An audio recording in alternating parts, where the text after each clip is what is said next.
bring it all the way up here, here, and then that is shouldering the weapon and kick it off. This is salute, and then down here, like that. 안녕하세요. 미국 군인 제대했던 정입니다. So I was in the Air Force from 2008 to about 2018 when I separated. So for about 10 years, I was a Korean linguist. I spent a lot of time here in Korea. I was stationed here 3 times. And I was stationed down at Osan Air Force Base.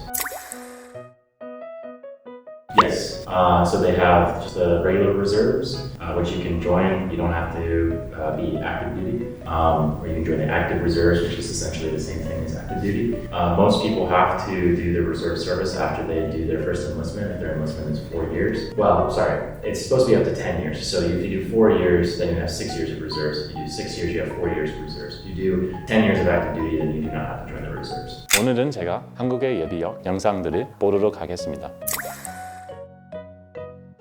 Shooting of strike forces. 바로 사수 사격 준비.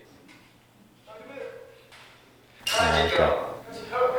I know what he's doing. 사수 준비단으로부터 200선을 원. Very good. 150선을 원. Wow, he can shift positions really well. 100선을 원. In jeans, no less. 사수 탄식 제거. 놀이색 2, 3회 후퇴 전진. 격발. 다시 2, 3회 후퇴 전진. 격발. You can tell that he's committed that completely to memory, and that he's able to do all of that procedures is really interesting to me. We didn't do anything like that. Do you think his posture and position was better than a soldier in service? Soldier in like the ROC military or soldier in like the US military? Because I question the practicality behind those different positions. I mean, it's good that he has that committed to memory, but under fire in a combat scenario, I don't know how effective that would be. It looks impressive in training and that you can go through all that stuff, but it needs to be practically applicated. Handle the firearm in a safe manner. You should always aim your firearm downrange. If you were to aim the firearm in a different direction, that could potentially harm the people who are also firing alongside you. Yeah, your firearm should always be downrange. And so, I mean, in that case, yeah, he was perfect.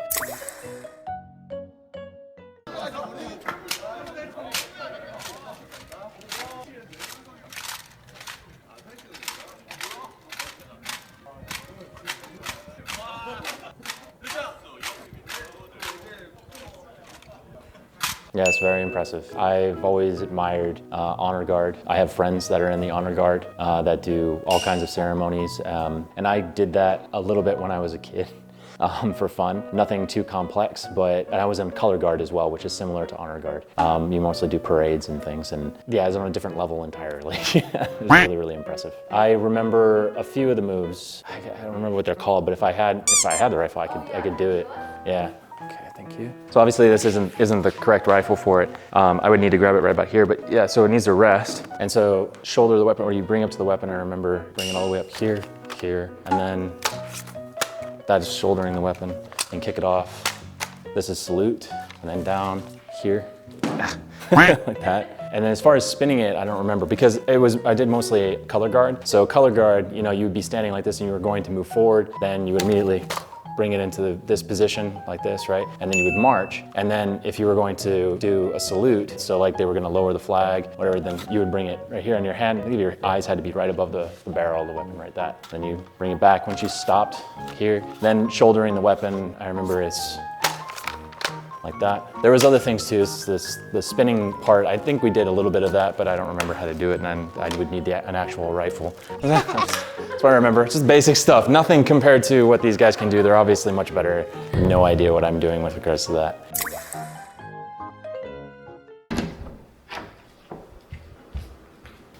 This is so mean.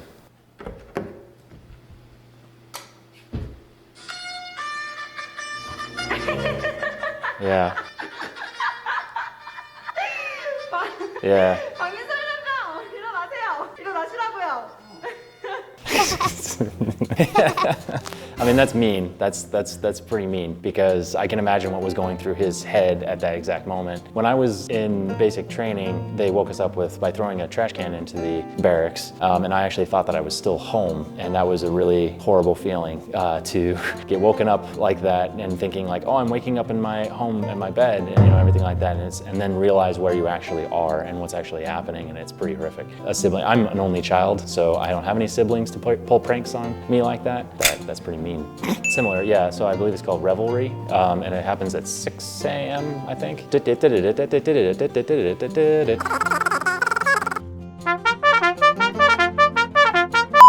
So yeah, you hear that every single morning. Whether it wakes you up or not depends. A lot of us would wake up before Revelry, and then we would need to be downstairs and in formation and ready to do Revelry. So yeah, a lot of times we'd already be dressed, we'd already be downstairs, and then it would hit the time, and then that's when you would wake up. Some people did in fact wake up that way. Okay.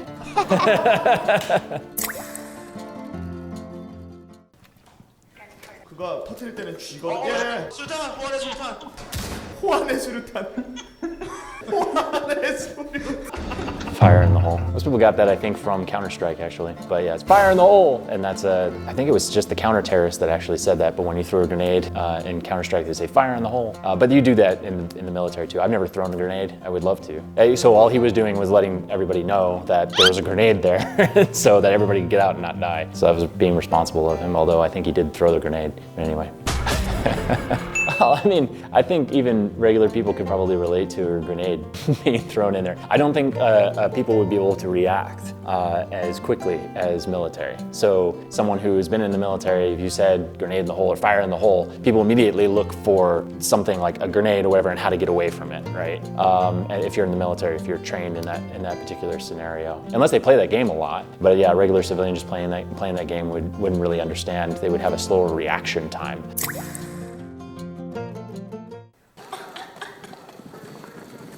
Doing a good job taking video while running. 이것이야말로 예비군의 저력이지. Is he running like that? 예비군 훈련 끝나고 퇴소하는 장면. Okay. All right. That's fine. Yeah, that makes sense. We had a rule in the service in our particular unit, and if that somebody says that you can go home, or if it was why are you still here was the question, and if you did anything other than run outside of the office, get out and stuff, then they would keep you there longer. So a lot of times, yeah, in order to release people, or they say like you're released for the day, and people would just get up, grab their stuff, sometimes not even grab their stuff, just leave, just get out. Yeah, so I can sympathize with just wanting to get out of there. That's very common. Probably it's a kind of a tie between the guy who's doing all the different maneuvers while on fire range training. I think that's probably the one that wins because I'm really impressed with his fluidity and his movements and stuff. And then there's of course the honor guard because it takes so much practice and so much effort to be able to do all that kind of stuff, especially the continuous rotation and stuff. So yeah, I have a lot of respect to those guys and what they do. Today I watched videos of the Korean Reserve Services. If you liked the video, please hit the like button and subscribe, and see you next time. Bye.